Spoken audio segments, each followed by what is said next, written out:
The reason I want to talk to you is because it's what's going on, your bigger picture. And I'm very, very bullish on Bitcoin, the whole crypto world. But in the meantime, the problem, most people are going to get screwed. As you know, Anthony, all they want to do is get rich quick. They don't want to study this stuff. And that's why they'll be the biggest losers around.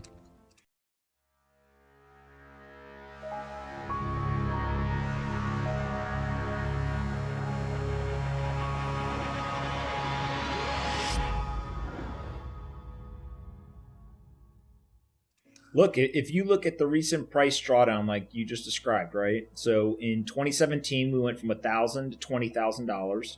It took about a year to draw down to 3,200. That was the bottom of this past bear market. Oh, don't make me feel terrible.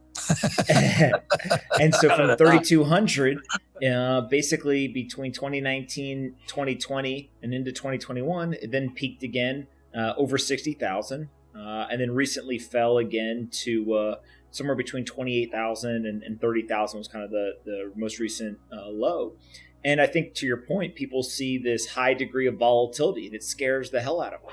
But one of the beauties of Bitcoin being this decentralized digital open system is that you can actually go look on the blockchain and you can see exactly who's buying and who's selling, right? It's an open, transparent ledger.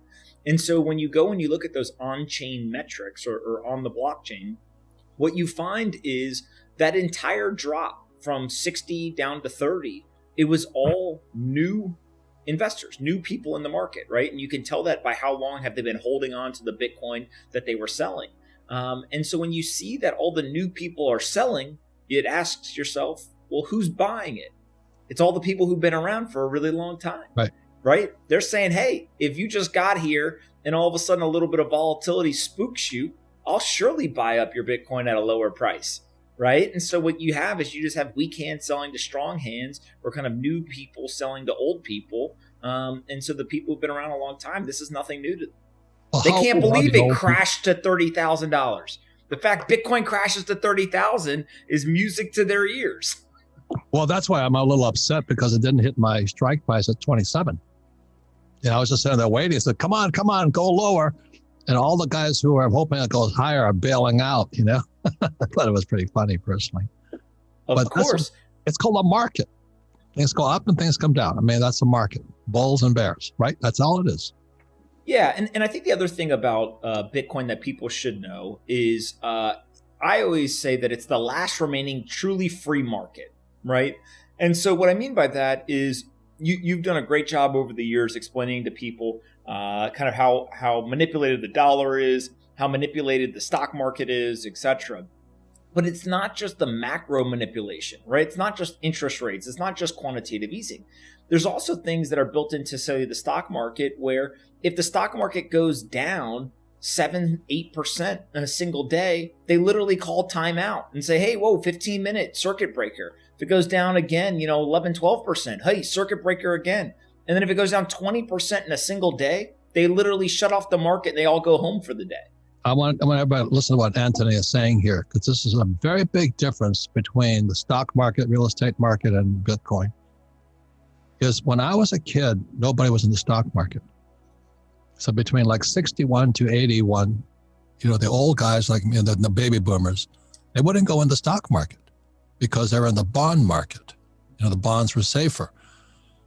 So what they do, they create this thing called a 401k and the IRA to kind of force the baby boomers into the stock market. And who controls the stock market? Well, the central banks, the Treasury, and Wall Street. And so all these baby boomers have been set up. I know that because that's what I study. So as you know and I know, they're going to pull the rug out from under them. And there's going to be the biggest, baby boomers have been the luckiest generation in history. I mean, they do jack and they got rich. They put money in the stock market, they got rich. Then what happened is 87, the stock market crashes. And what Anthony's talking about here is because Greenspan came in and says, we can't let the baby boomers get out because then we all get poor. So the idiot baby boomers stayed in and was called the Greenspan put, or the PPP, the plunge protection team. What Anthony is saying there, they prop the stock market up to keep the baby boomers in. And that's the difference between Bitcoin. There's nobody holding it up. Now, that's good or bad, but to me, it's good because you've got to be smarter. And all you losers out there who just want to get rich quick, you're going to get pounded. Stay in the stock market. Stay with that 401k. And then you get pounded when it all comes down. They can't stop it. Look, one of the most fascinating things to me is, take a Warren Buffett, which I think a lot of people, especially baby boomer generation and on down, really respect somebody like a Warren Buffett, right? He's built an immense amount of personal wealth. He's got these very charismatic kind of letters that he writes that people are really attracted to. When he does interviews, right, he's very likable as an individual, and also shares awesome, timeless financial advice. And so when people see somebody like him and they ask him, what do you think about Bitcoin? Everything from it's rat poison to it's like harvesting dead baby brains and what other kind of ridiculous thing he says. But actually what you find is if you can separate kind of his personal beliefs on Bitcoin from the timeless financial principles that he's preached now for decades, what you find is the people in Bitcoin who follow those same timeless principles, dollar cost averaging, long-term holding and not trying to day trade or sell, right? Trying to find something that has a macro tailwind or an industry type bet to it. All of those principles apply here. And actually the people who are doing the best are benefiting. Buy low and hang on forever. He says, when do you sell? He never sells. I own Bitcoin. I'm never selling. I own real estate. I never sell. I own businesses. I never sell, because if you sell, you have a tax consequence. Of Do you know what I mean? course. That's macro financial education. So, and so the people that got hammered are exactly as you said. They were the FOMO, fear of missing out. They jump in, thing goes up, and we get rich.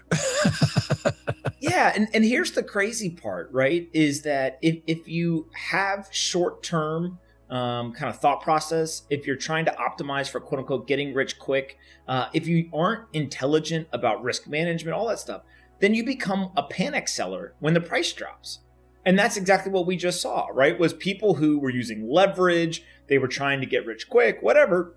When price drops aggressively, they become the panic sellers. And the difference between this market and the traditional stock market is there's no circuit breakers. There is no hours of operations. There's no Friday at 4 p.m. Everyone goes home and we'll come back to play the game on Monday, right? It's 24/7, 365. There's no plunge protection team, right? That's going to step in and buy, kind of the market. And so what you get is you get high degrees of volatility. But I always joke, the people who are yelling and screaming about the volatility, right? Usually the anti-Bitcoin crowd. They never seem to bring up the volatility on days like today when Bitcoin's up 16% in the last 24 hours. But we have to remember, volatility works both ways. It works on the way up and it works on the way down. Volatility is only bad when it goes against you. So if you're short and the price goes up, that's bad news. If you're long and the price goes down, that's bad news. But I think that ultimately what we're seeing is that Bitcoiners, especially the ones who have really spent the time learning about this, they want the price to go down, right? So they can buy more of it.